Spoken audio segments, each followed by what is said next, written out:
Hi guys, welcome to my YouTube channel. मैं doctor Preeti Jain बोल रही हूँ। और गाइस, आज मैं आपके साथ एक ऐसा एपिसोड शेयर करना चाहती हूँ जिसको देख के मेरे रोंगटे काँप उठे हैं कि मेरे साथ इन लोग क्या करने वाले थे। युवराज गोयनका, मेरे फादर और मेरे मदर और मेरे ब्रदर्स, इन लोग मुझे यहाँ पे टेररिस्ट एक्टिविटी में फंसाने वाले थे। मैं आपको बताती हूँ इनका सिस्टमैटिक प्लान क्या था। क्या हुआ ना गाइस, मैं आपको स्टार्टिंग से बताती हूँ। आप सबको पता है कि मेरे 50 लाख यहाँ पे अभी 25 लाख मुझे पिछले हफ्ते मिलने थे, ठीक है। अब आप इनकी स्ट्रैटेजी देखो। 50 मेरे अकाउंट में इंडिया में डाले। मैंने आपको पूरे यूनियन बैंक की कहानी सुनाई कि मैं एक्सेस ही नहीं कर पा रही थी, ठीक है, मेरे पैसे। और डाले भी मेरे फादर ने उस अकाउंट में। बार बार मुझे एक ही बात बोलते कि यूनियन करंट अकाउंट है, यूनियन करंट है तो मेरे को दिखाने में बुक्स में ईजी होगा। गाइज, मेरी जो जूल्स बाय प्रीति कंपनी है वो प्रोप्राइटर कंपनी है। चाहे मेरा एक्सिस बैंक का अकाउंट हो, चाहे मेरा कोटक बैंक का अकाउंट हो, सब अकाउंट में अगर डालते हैं तो वो प्रोप्राइटर का सारा अकाउंट कंसिडर किया जाता है। आप आराम से डाल सकते हो। लेकिन हमेशा ये बोलते थे कि नहीं, मैं करंट में डालूंगा, क्योंकि यूनियन बैंक में गाइज ना मेरा यहाँ डेबिट कार्ड वर्क करता है। और बार बार ये बंदा, मैंने आपको दिखाया हुआ है कि कैसे यूनियन बैंक पे मेरा ऐप ही नहीं चलता है, तो वहाँ पे पैसे डाले जो मैं एक्सेस नहीं कर पा रही थी, ठीक है। अब जो 25 लाख यहाँ आए, अब मैं आपको उसकी पूरी कहानी सुनाती हूँ गाइस, फिर आप आगे देखना कैसे इन लोगों ने मुझे टेररिस्ट एक्टिविटी में फंसाने की पूरी स्ट्रैटेजी की। गाइस, जब भी पैसे आते हैं, एक राहुल नाम का बंदा है जो यहाँ पे इंडिया में, दीपक नागर करके एक हमारे फ्रेंड है, सीए है, उनका ऑफिस यहाँ पर है, उनके वहाँ यहाँ ऑफिस में राहुल नाम का बंदा काम करता है। हमेशा पैसे जो भी आते थे वो लेके आता था और मुझे यहाँ पे कैश देता था। इस बार मेरे फादर ने क्या बोला, आप स्ट्रैटेजी देखो गाइस, क्योंकि अब इनको पता लग गया है कि 14 करोड़ की जो ज्वेलरी की चाबी है वहां पे, अब ये हमको हर वे में एक्सपोज कर रही है, ठीक है।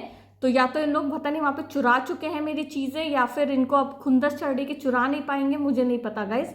तो मेरे को बोलते हैं कि जो 25 लाख रुपए यहाँ पे तुम्हें आएंगे अभी कैश, वो जो बंदे के थ्रू ट्रांसफर कर रहे हैं कैश यहाँ, वो खुद आके देगा। राहुल जी को आने की जरूरत नहीं है देने की, तुम्हें टेंशन मतलब वो खुद तुम्हारे घर आएगा, कुछ पैसे वो ट्रैवलिंग एक्सपेंस लेगा और तुम्हें दे के जाएगा। तो मैं उस वक्त ना गाइस कैजुअली सोची कि हाँ ठीक है, क्या जाता है, ठीक है गाइस। तो मैंने इस पे ज़्यादा ध्यान दिया नहीं। मैंने कहा अच्छा ये कन्वीनियंट है, वो बंदा आएगा दे देगा, उसको मैं दे दूंगी पैसे जो भी उसने मेरे से पैसे लेने हैं, ट्रैवलिंग का एक्सपेंस। तो उसने आके दे दिया, ठीक है। अब इस पे आप ध्यान देना गाइस, राहुल जी पिक्चर से बाहर हो चुके हैं, ठीक है। अब मेरे पास कोई प्रूफ नहीं है कि मेरे पास ये कैश कहाँ से आया, क्योंकि कल को अगर ये लोग मुझे टेररिस्ट एक्टिविटी में फंसाते हैं या मनी लॉन्ड्रिंग केस में फंसाते हैं, तो जब पुलिस के को ये कैश दिखेगा, तो अगर राहुल जी देते मुझे, ठीक है, तो राहुल जी को बुलाया जाता तो वो बोल देते कि हाँ मैंने दिया है। दूसरा पर्सन है जिसके थ्रू कैश आया है, वो तो उसका काम है, तो वो तो मना कर देता या वो गायब भी हो जाता। वो जो मैं तो उसको जानती नहीं हूँ गाइस, एक नंबर मेरे को दिया गया था, वो नंबर पे मैंने कॉल किया, वो बंदा आके मेरे को घर पे पैसे दे दिया। कल को वो नंबर ऑफ हो जाता तो मैं क्या करती, तो मेरे पास कोई प्रूफ ही नहीं होता दिखाने का कि ये कैश कहाँ से आया मेरे पास, ठीक है गाइज। तो इतना सिस्टमैटिकली अब भी, मतलब आप जब पूरी कहानी सुनोगे ना, तब आप समझोगे कि क्यों इस बार राहुल जी को नहीं भेजा गया। क्योंकि राहुल जी तो यहाँ से गायब नहीं हो सकते ना, उनको मैं बुलाऊंगी तो उनको आना पड़ेगा। अगर मैं मतलब पुलिस को बोलती हूँ कि मेरे पास ये कैश राहुल जी ने दिया है, तो उनको बुला के मतलब उनको एक्नॉलेज करना पड़ेगा, क्योंकि यहाँ पे ऐसे झूठ उठ चलता नहीं है। बट वो पर्सन जो कैश का काम करता है, उसको तो मैं जानती ही नहीं हूँ, वो आएगा, वो दे के चला गया। अब कल को मैं पकड़ी गई तो पुलिस पूछेगी ये कैश कहाँ से आया, तो वो बंदा बोल देगा कि मेरे को तो, उसका तो फोन ही नहीं लगेगा और वो गायब हो जाएगा, समझ गए आप, या वो अभी चला जाएगा। तो गाइस, अब आप पूरी कहानी सुनो मेरी कि कैसे मुझे टेररिस्ट के एक्टिविटी में फंसाया जा रहा था। एंड गाइस, अब मैं ना शॉक्ड हूँ कि किस लेवल तक इन लोग मेरे साथ गलत कर रहे हैं। मैं शॉक्ड हूँ, पूरी कहानी आप सुनिए। ये मतलब अब मुझे रियलाइज हो रहा है कि क्यों राहुल जी इस बार कैश लेके नहीं आए थे। और मैं आप लोग को एक और बात बोलती हूँ गाइस, इंडिया में आप लोग बैठे हुए हो कि मेरे फादर ना मेरे को पता है क्या बोले थे, बोला था कि मैंने जो तुम्हें 50 लाख रुपए भेजे थे तुम्हारे इंडियन अकाउंट में, बस तुम्हें भेजने के मुझे 30-40 लाख रुपए टैक्स लग गए हैं। मुझे इतना चूतिया समझ रहे हैं इन लोग गाइस कि 30-40 लाख रुपए मेरे टैक्स लग गए हैं, ये बोल रहे हैं। तो मेरे लिए इजी है कि तुम्हें वहां पे मैं कैश दे दूं। अब मैं समझ रही हूँ क्यों गाइस, अब मैं समझ रही हूँ क्यों, क्योंकि इन लोगों को मुझे फंसाना था। अब आप पूरी कहानी सुनिए, आपको पूरी कहानी समझ में आएगी कि इन लोगों की स्ट्रैटेजी क्या थी। एंड बाप रे गाइज, मैं शॉक्ड हूँ, मैं शॉक्ड हूँ। बस कहानी सुनिए आप। अब गाइज मैं आप लोग के साथ एक बहुत इंटेंस स्टोरी शेयर करना चाहती हूँ, जो इन लोग सब ने, युवराज गोयनका ने और मेरे फादर सब ने मिलके मेरे साथ किया। गाइज मैंने ना 31 मार्च को वो वीडियो बना लिया था, जो वीडियो मैंने बोला था कि इन लोग सब ने मिलके मेरे घर में चोरी की है, ठीक है गाइज। और वो मैं फर्स्ट को एडिट करके डालने वाली थी। अब फर्स्ट को क्या किया, क्योंकि युवराज गोयनका के पास मेरा फ़ोन हैक्ड है, तो उनके पास पूरा कंटेंट चला जाता है मैं क्या डालने वाली हूँ। स्ट्रैटेजी मैं आपको बाद में बताऊंगी, पहले मैं आपको स्टेप बाय स्टेप बताती हूँ क्या किया, ठीक है। अब आप देखो कि 30 इनको ये पता लग गया कि ये एक्सपोज करने वाली है कि इसकी ज्वेलरी हम लोग चोरी कर ली है, ठीक है। अब मैं बैठी थी गाइस, 4 बजे के करीब मेरे पास एक टेलीकॉम कंपनी का कॉल आता है, जो मेरा नंबर है यहाँ पे वो कंपनी का, कि आपका नाम कोई टेररिस्ट एक्टिविटी में आ गया है और आपके खिलाफ पुलिस कंप्लेन है, तो 2 घंटे में आपका नंबर हम बंद कर देंगे, ठीक है। तो मैंने कहा नहीं ऐसा तो कुछ है नहीं। मैंने कहा नंबर क्या है, जो नंबर से लोगों को थ्रेटन, बोला गया कि आपके उस नंबर से लोगों को धमकियां दी जा रही है। तो मैंने कहा नंबर क्या है, तो उन्होंने यहाँ पे जो एक दूसरी कंपनी है फ़ोन की, वो नंबर बताया। तो मैंने कहा ये नंबर है ही नहीं मेरा। कहते नहीं आपके नाम पे रजिस्टर्ड है। कहते या तो आपको पुलिस स्टेशन जाना पड़ेगा। अब आप स्ट्रैटेजी देखो गाइस, बहुत स्मार्ट स्ट्रैटेजी, ठीक है। युवराज गोयनका और मेरे पेरेंट्स को पता है कि मैं कोको को छोड़ के नहीं जाती हूँ, क्योंकि इन लोग उसको मार डालेंगे, ठीक है। तो क्या होता है कि मार डालेंगे, यानी कि जहर वहर दे देंगे कि हफ्ता बाद उसको कुछ हो जाए, तो वही जो लोग मेरे साथ भी करना चाहते हैं कि मर जाए बट हमारा हाथ गंदा नहीं हो, ठीक है। तो वही कोको के साथ, क्योंकि कोको को कुछ होगा मतलब मैं टूट जाऊंगी, ठीक है, क्योंकि आज के टाइम पे वही मेरा सपोर्ट सिस्टम है। तो गाइज क्या किया, तो मैं कोको को तो छोड़ के जाऊंगी नहीं, क्योंकि मैं किसी पे बिलीव नहीं करती उसको छोड़ने के लिए, कोई पेट सिटर। तो वो लड़की ने मुझे क्या बोला फ़ोन पे, 2 ऑप्शन है, या तो आप पुलिस स्टेशन चले जाओ, या आप मैं अभी आपको यहाँ से पुलिस के पास ट्रांसफ़र करती हूँ कॉल, और आप उनसे बात करके सॉल्व कर सकते हो। तो मैंने कहा ठीक है आप ट्रांसफ़र कर दो कॉल मेरा। तो उसने ट्रांसफ़र किया, तो एक बंदा बोलता है, उसने मुझे स्मार्ट स्टेप बाय स्टेप देखना गाइस पूरा स्कैम को, कंप्लेन नंबर दिया कि आपको पुलिस को ये कंप्लेन नंबर बताना होगा। तो समझ गए आप कितना ऑथेंटिक लग रहा है। तो मैंने कहा ठीक है, मैंने नोट डाउन कर लिया। मैं फिर उसने मुझे एक नंबर पे ट्रांसफ़र किया। वो बंदा बिल्कुल जो यहाँ पे बोलते हैं ना गाइज की क्या होती है यहाँ इन लोगों की, बिल्कुल वैसे टोन में, एक्सेंट में एक बंदा मुझसे बात कर रहा है। अच्छा, अपना पहले बात करके मुझसे कहता है अपना एक काम करो, आप बॉटम में आओ और मैं आपका पुलिस स्टेटमेंट वीडियो कॉल पे लूँगा। तो मैंने कहा ठीक है, क्योंकि यहाँ पे व्हाट्सएप पे वीडियो कॉल चलता नहीं है। तो मैंने कहा ठीक है। तो मैं बॉटम डाउनलोड की और मैंने बोला मैं 1 मिनट में कॉल कर रहा हूँ। तो कॉल बॉटम में आया पुलिस करके, ठीक है। तो मैंने उठा लिया कॉल। फिर एक बंदा बिल्कुल वीडियो कॉल पे बिल्कुल वो पुलिस का यूनिफॉर्म, पीछे वो लोगो वोगो टाइप्स, बिल्कुल मेहनत बड़ी की थी इन्होंने ऑथेंटिसिटी करने के लिए। तो वो बंदे ने बोला कि अच्छा ये क्या कंप्लेन है, 21 लोगों का आया है और हम सीधे तुम्हें अरेस्ट करेंगे 45 डेज के लिए, तुम सीधे जेल जाओगी, सीधे। तुम्हारा इतना बड़ा, पहले मुझे बोला गया कि तुम लोगों को ना कॉल करके पैसा मांग रही हो, मनी लॉन्ड्रिंग का केस है। अब आप गाइस देखो इन लोगों का, मेरे घर से पिछले महीने 25 लाख आए थे जो मैंने आपको बताया था, ठीक है। तो मेरे को ये डराया जाता कि इसके, मैं आपको पूरा बताऊंगी कैसे स्कीम किया गया है, ठीक है। तो मेरे को बोला गया कि अभी 25 लाख मतलब मेरे पास कैश तो पड़े थे, मेरे अकाउंट में कुछ 6,000 मैंने दिरहम डाल रखे थे। तो मुझसे पूछना है कि कितना पैसा है तुम्हारे पास, ठीक है, क्योंकि केस क्या है, उसके बुलवाया गया था कि मनी लॉन्ड्रिंग का केस है, कि मैं ब्लैकमेल कर रही हूँ लोगों को और उनसे पैसा ऐंठ रही हूँ, ठीक है। तो मैंने बोला कि नहीं मेरे पास, मैंने उसको बोला नहीं मेरे पास 1,000 दिरहम ही है कैश और मेरे अकाउंट में 6,000 दिरहम है। तो कहता है कि नहीं हमें ना ये वो तुमको सीधे अरेस्ट किया जाएगा, ये रूल है। तो मैंने कहा ऐसा कैसे अरेस्ट किया जाएगा। तो बोलते कि पहले आप अपना स्टेटमेंट दो, मैं आपका स्टेटमेंट ले रहा हूँ। अब आप देखो गाइस, मुझसे बोलता है कि आपकी सैलरी क्या है, ठीक है, आपके फादर मदर और आपके ब्रदर्स की सैलरी क्या है। तो मुझे तो इन लोग काम ही नहीं करने दे रहे गाइस 2 साल से। मैंने तो आपको पहले ही मेरी कहानी बताई है कि मैंने 2019 को घर छोड़ा था, तब से मेरी मदर तो बड़े प्यार से काला जादू कर रही है, क्योंकि उनको मेरी किस्मत का लक चाहिए है। और वो मेरे को वहां काम नहीं करने दे रही थी, मेरे काम रोक रही थी। और फिर युवराज गोयनका जुड़ गया इनके साथ 2 साल पहले, तो सोने पे सुहागा, बस मिलके सबका मेरा बेड़ा गर्क कर रखा था इन्होंने। तो मैंने बोला कि मेरी इनकम इतनी है, जो कुछ मतलब मैं काम, अब उसको थोड़ा मैं एक्सप्लेन करूंगी, मैं काम नहीं कर पा रही हूँ। और मैंने कहा कि मेरे फादर और ब्रदर्स की आज तक गाइज मुझे कुछ नहीं पता है, कुछ नहीं। मैंने अपने फादर से एक बार बोला भी था कि मुझे डिटेल चाहिए है, मुझे सारा प्रॉपर्टीज का डिटेल्स चाहिए है, आप लोग कितना टैक्स भरते हो, क्योंकि यार मुझे भी तो जानना चाहिए ना। रिप्लाई नहीं किया मेल का, ये 1.5-2 साल पहले की बात है, जो मेरे पास सब ऑन रिकॉर्ड ईमेल्स पे है, ठीक है गाइस। एंड बताने में क्या जा रहा है, क्यों छुपाया जा रहा है मुझसे? मतलब ऑब्वियसली मैंने करोड़ में बोला कुछ उन लोगों की इनकम, तो मुझसे ताना मारता है तुम्हारी इतनी कम इनकम है, तुम्हारे ब्रदर्स की और फादर की इतनी ज्यादा है। ये गाइस युवराज गोयनका कराता है, आप याद रखिए, ये कराता है। उस वक्त मैं नहीं समझी, उस वक्त डर में थी कि मेरे साथ क्या हो रहा है, ये फियर में थी।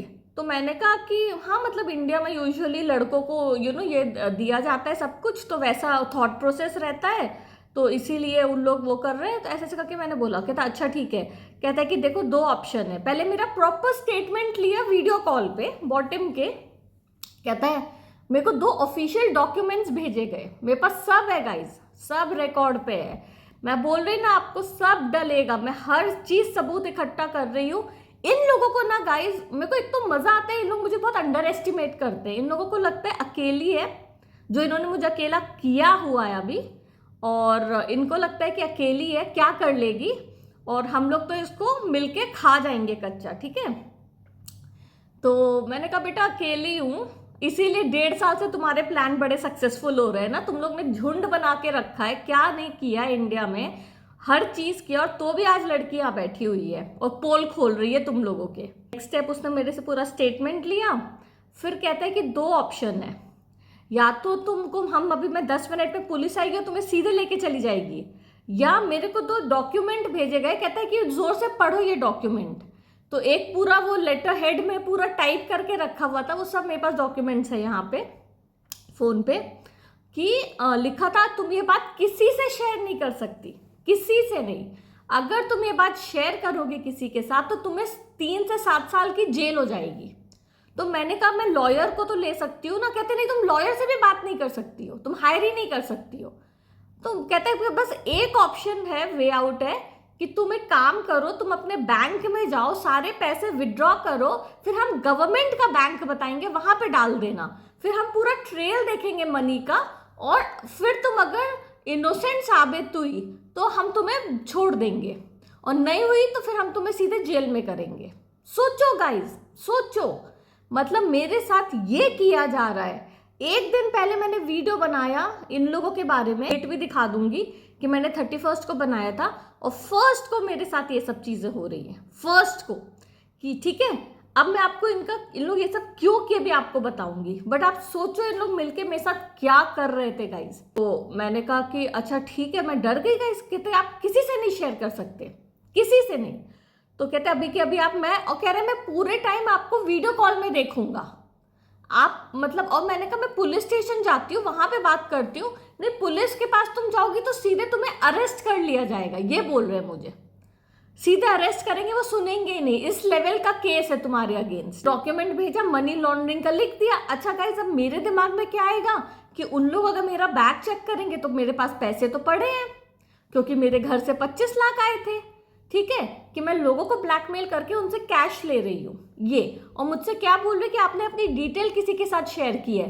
तो मैंने कहा भाई मेरा तो फोन हैक्ड है, मैंने तो ऑफिशियल कंप्लेन भी डाल रखी थी यहाँ पे पुलिस के साथ 3 महीने पहले कि मेरा फोन हैक्ड है, सिस्टम में है सब कुछ। कहते नहीं नहीं, तो क्या हुआ, आपने इंफॉर्मेशन शेयर की है, तो आप जानबूझ के शेयर किए, इसलिए आपके नाम पे वो ले लिया है सिम।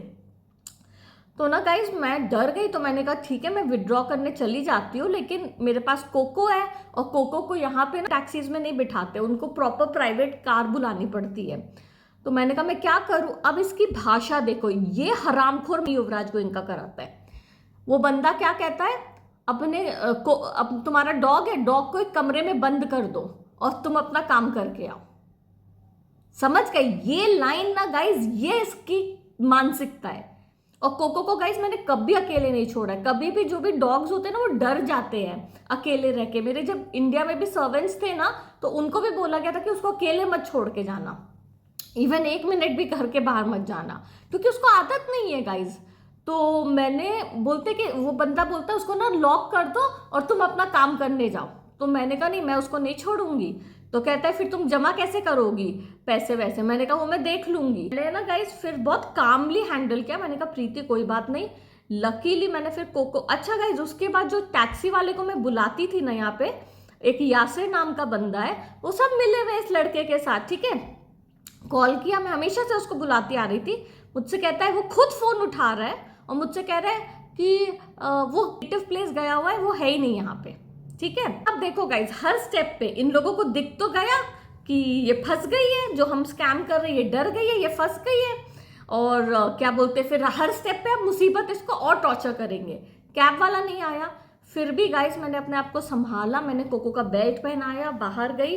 वहां जाते हुए एक सफेद गाड़ी मुझे दिखी, मैंने को रोका। मैंने कहा आप टैक्सी वाले हो क्या? कहता है हाँ। मैंने कहा प्लीज मेरे को ले चलो। तो ये ना कहीं जो प्राइवेट कार्स होती है ना, जो टैक्सी होती है, वो था। तो कहता है कि देखो आपको अपने डॉग को ना गोदी में रखना होगा। मैंने कहा हाँ ठीक है कोई बात नहीं।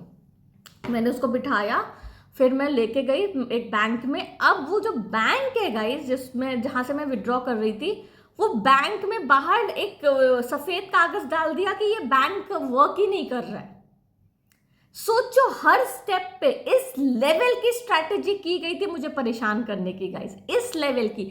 इसीलिए गाइस मैं आपको बोलती हूँ मैं हर चीज डॉक्यूमेंट कर रही हूँ, क्योंकि इन लोग इतने चालाक है ना कि मैं आपको बार बार एक ही बात बोलती हूँ, अगर किसी को भी आप अचानक से बोलोगे वो आपको पागल समझेगा।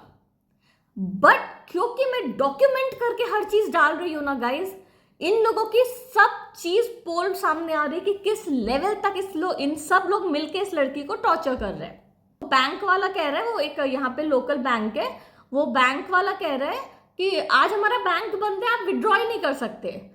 सोचो गाइस मैं समझ तो गई थी कि ये लड़का कर रहा है, पर मैं ये नहीं समझी थी कि ये स्कैम है गाइस मेरे साथ जो हो रहा है, ठीक है। वो मैं नहीं समझी थी। बस मैं समझ गई थी कि हर स्टेप पे ये मुसीबत क्रिएट कर रहा है और यही मुझे फंसा रहा है, बट स्कैम है ये नहीं समझी। फिर क्या हुआ ना गाइस, तो मेरे को वो बोला कि तो मैं ना यहाँ वहाँ पूछी तो एक बगल में एटीएम और दिख गया, तो मैं वहां चली गई।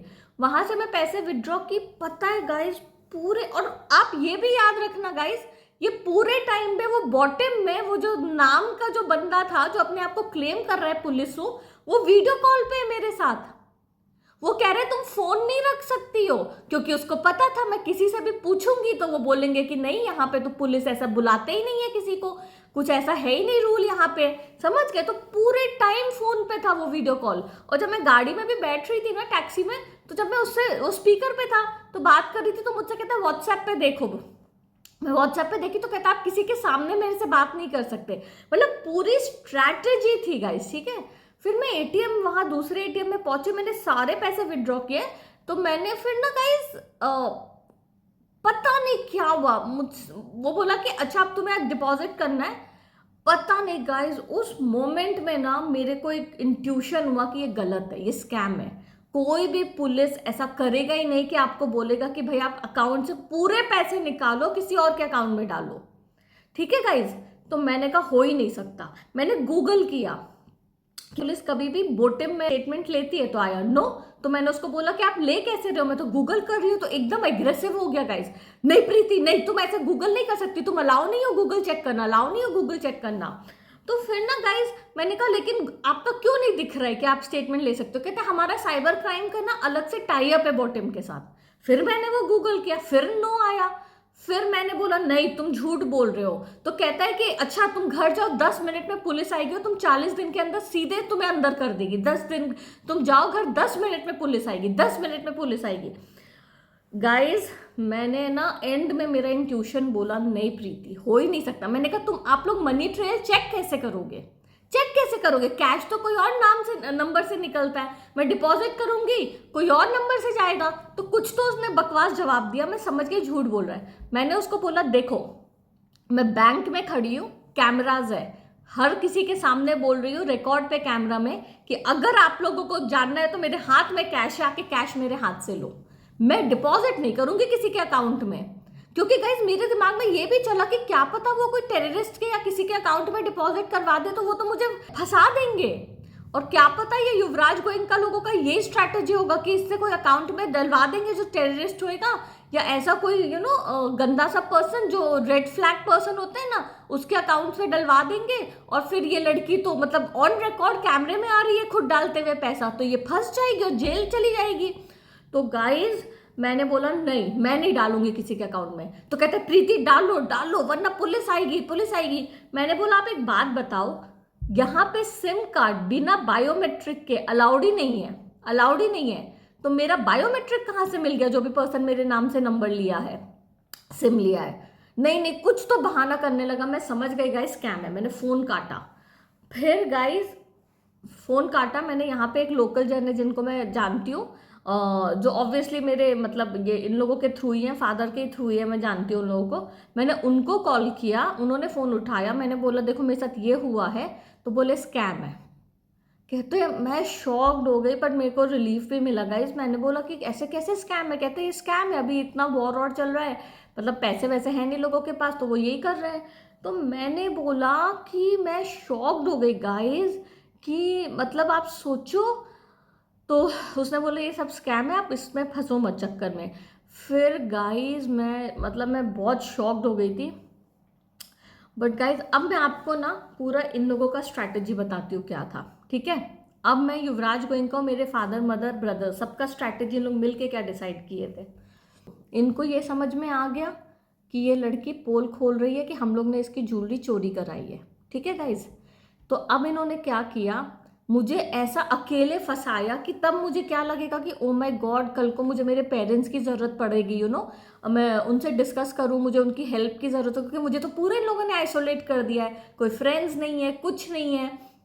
तो या तो मैं उनको एक्सपोज ही ना करूं कि यार मुझे अपने पेरेंट्स की ज़रूरत पड़ेगी, मैं उनको कॉल करूंगी कि मेरे साथ ऐसा स्कैम। देखो गाइस दो चीज़ था, स्कैम हो जाता, पूरे पैसे चले जाते हैं तो बंदा सहम जाता है, डर जाता है, ठीक है, कि यार क्या बोलते हैं। अब मैं आपसे बात करते करते मुझे ये रियलाइज हो रहा है कि हो सकता है जो अकाउंट में ये लोग डलवा भी रहे थे पैसा, वो अकाउंट कोई टेररिस्ट वेररिस्ट का होता, एंड एक्चुअली इन लोग मुझे कोई केस में फंसा देते। समझ गए गाइज? एक ये ऑप्शन अभी आपसे बात करते करते मेरे मन में आया है, पहले नहीं था। बट गाइज ये सोचने वाली बात है कि कोई भी बंदा, क्योंकि ना गाइज मैं जिस टैक्सी में गई थी ना, तो उसने एक बात बोली थी कि मैंने उसके साथ भी डिस्कस किया। तो उसने मुझसे बोला कि मैडम मेरे दोस्त को तो सीधे एक बार पुलिस लेके गई थी, क्योंकि मेरे दोस्त ने ये पाकिस्तान का बंदा है गाइस, कि ये जो टैक्सी वाला है, कि उसके दोस्त ने या रूममेट ने एक अफगानिस्तान में किसी बंदे के अकाउंट में पैसा डाला था।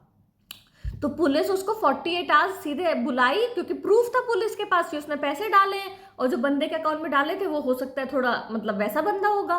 तो उसको लेके गए, 48 आवर्स क्वेश्चन किया और सीधे फिर उसको डिपोर्ट कर दिया, जेल में नहीं रखा, डिपोर्ट। तो क्या पता युवराज गोयनका और मेरे पेरेंट्स का यही स्ट्रैटेजी होगा कि कोई ऐसे बंदे के अकाउंट में डलवाते कि मुझे क्वेश्चनिंग के लिए बुलाया जाता और सीधे मुझे फिर डिपोर्ट कर देते। और इंडिया गई तो फिर तो बल्ले बल्ले इनकी नोच लेते, खा डालते, बिल्कुल मार देते या मरवा देते मुझे, वहां पे तो सब कुछ चलता है, ठीक है गाइज। या ये मुझे अब भी आ रहा है, बट उस वक्त मैंने क्या सोचा था कि मैं अगर समझो पैसे मेरे चले जाते, ठीक है, तो डर जाता है बंदा अकेले कि यार मेरे साथ स्कैम हो गया बैठे बैठे। तो फिर बंदा कहाँ रिलाई करेगा? अपने पेरेंट्स के पास। मैं उनके पास कॉल करूंगी तो फिर वो मुझे मैनिपुलेट करने लगेंगे, उनका जो उन लोग ने चोरी किया है वो बात सामने नहीं आएगी, ठीक है गाइज। ये एक चीज हो गया। हम लोगों के खिलाफ नहीं बोलेगी कि यार मुझे पेरेंट्स के खिलाफ बोलना नहीं चाहिए, तो ये था कि इसके साथ ये कर देते हैं हम लोग। और दूसरा तो गाइज अभी मेरे को आपसे बात करते करते रोंगटे खड़े हो रहे, क्योंकि एक्चुअली अब मैं डॉट्स कनेक्ट कर रही हूँ। वो टैक्सी वाले ने भी मुझे बात बोली थी, और वो बंदा भी अगर मुझे अकाउंट डिटेल देता और वो कोई रेड मतलब कोई भी इलीगल पर्सन का होता तो सीधे मुझे पुलिस ले जाती, एक प्रॉपर केस बन जाता गाइज, और मेरे को जेल में ही सीधे कर देते या डिपोर्ट कर देते। आप सोचो किस लेवल के इन लोग क्रिमिनल चीजें कर रहे हैं गाइज मेरे साथ। और मेरे पास सब, मैं पुलिस का जो डॉक्यूमेंट्स उस बंदे ने फेक बना के भेजा था वो यहाँ नहीं डाल रही, क्योंकि मुझे पता नहीं अलाउ है कि नहीं डालना। आप सोचो किस लेवल का, मतलब वो मेरे पास है। मतलब कभी भी मैं आगे जाके जब भी मैं इंडिया आऊंगी तो वो डॉक्यूमेंट्स आप लोग को मैं दिखाऊंगी ऑनलाइन सोशल मीडिया पे डाल के। तो गाइज इस लेवल का इन लोगों ने प्लानिंग कर रखी थी मेरे मेरे से पीछा छुड़ाने की, कि हमारे चिट्ठे सामने नहीं आए। क्योंकि गाइज ये कोइंसिडेंस नहीं हो सकता। आप देखो, मैं एक दिन पहले वीडियो बनाई हूँ कि चोरी किए इन लोग, और अगले दिन मैंने ना, मतलब मैंने 31 को बनाया था, अगले दिन डालने का सोच रही थी, ठीक है। तो उससे पहले इनको कुछ अर्जेंटली करना था कि इनकी बातें ना आए सामने। तो ये मेरे साथ किया गाइज। सोचो आप, मतलब इन लोग इस लेवल के क्रिमिनल लेवल तक पहुंच चुके हैं। तो बस गाइज अब मैंने वो वीडियो डाल दिया कि फर्स्ट मेरे पेरेंट्स ने चोरी की है।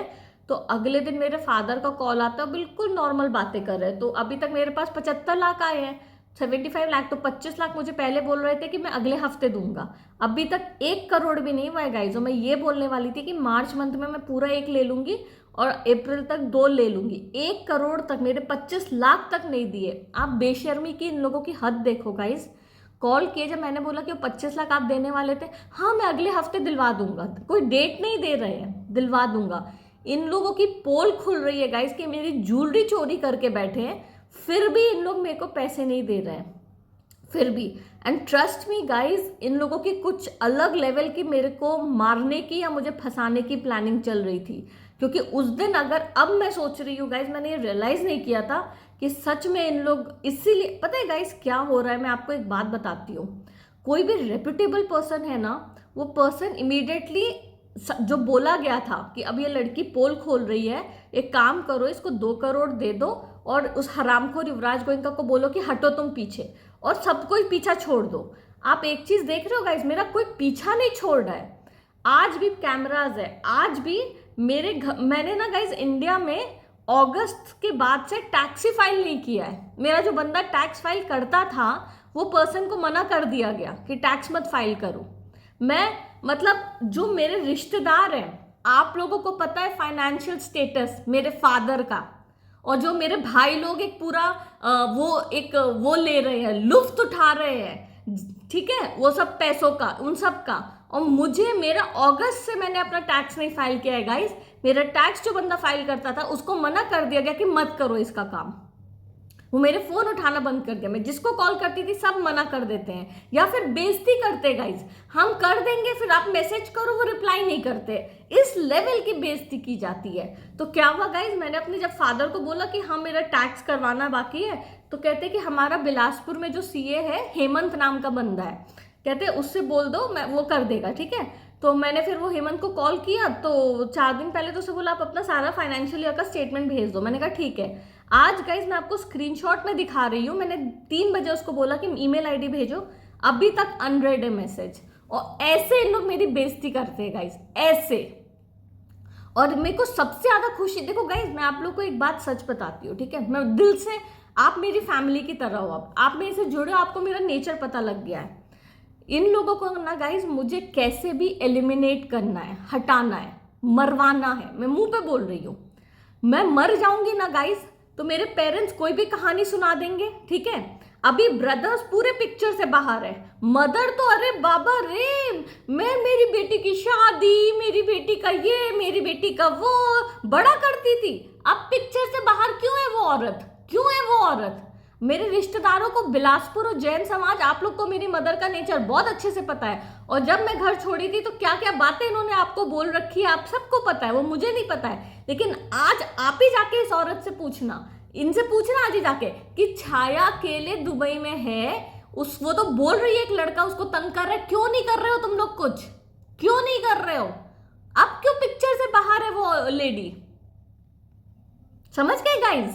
तो अब क्या है गाइज, मैं आपको दिल से एक बात बताती हूँ, मुझे कुछ होएगा नहीं गाइस। इन लोग मुझे मार नहीं पाएंगे और मुझे फंसा भी नहीं पाएंगे। फंसाने के अब मैं रियलाइज कर रही हूँ कि इन लोगों की पूरी स्ट्रैटेजी थी, ठीक है, क्योंकि अब इनको अपना इज्जत बचाना है। क्योंकि इन लोग इतनी गंदी तुच्ची हरकत कर चुके हैं मेरे साथ गाइस, जो दिख ही रहा है, आप लोग को दिख ही रहा है। तो इन लोगों को ना अब समझ में नहीं आ रहा है, इनको लग रहा है कि लड़की मर जाएगी ना तो हम कोई भी कहानी सुनाएंगे ना, फादर और मदर मिलके तो वो समाज में, क्योंकि अभी तक दिखावा तो इज्जतदार जिंदगी जीने का किया है इन्होंने, हम कोई भी कहानी दिखाएंगे ना तो समाज मान लेगा। और ये इसको तो अकेले बैठी है दुबई में, कोई फ्रेंड्स तो है ही नहीं, तो इसको कुछ भी अगर हो गया तो कोई प्रूफ ही नहीं रहेगा और हम बोल देंगे कि भाई पागल थी या कुछ थी, वैसा इनका स्ट्रैटेजी है।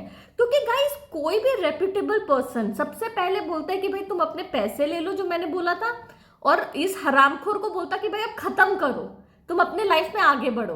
द फैक्ट दैट आज भी मेरे घर में कैमराज है, द फैक्ट दैट आज भी मेरे मदर फादर मेरे पैसे नहीं दे रहे हैं चोरी करके, इन लोगों की स्ट्रैटेजी यही है गाइस कि ये मर जाए और हम लोग फिर कोई भी कहानी कर पाए। तो बस गाइस ये थी जो मैं आपको बताना चाहती हूँ। टेंशन मत लो गाइस, मरूंगी नहीं, बहुत करना बाकी है, इतना इशारा तो भगवान ने मुझे दे दिया है। इन लोगों के कोई प्लान सफल नहीं होएगा, बस ये है कि अब इनका एक्सपोज होने का टाइम आ गया है, लिटरली एक्सपोज होने का टाइम आ गया है। इसीलिए मतलब अभी ये जो करते जाएंगे ना धीरे धीरे एक्सपोज होता जाएगा, तो वो चीज है। बट गाइज ये देखो, मैं प्रूफ के साथ आपको दिखा रही हूँ कि अब मेरे साथ इन लोग ने ये स्कैम तक करने की कोशिश की।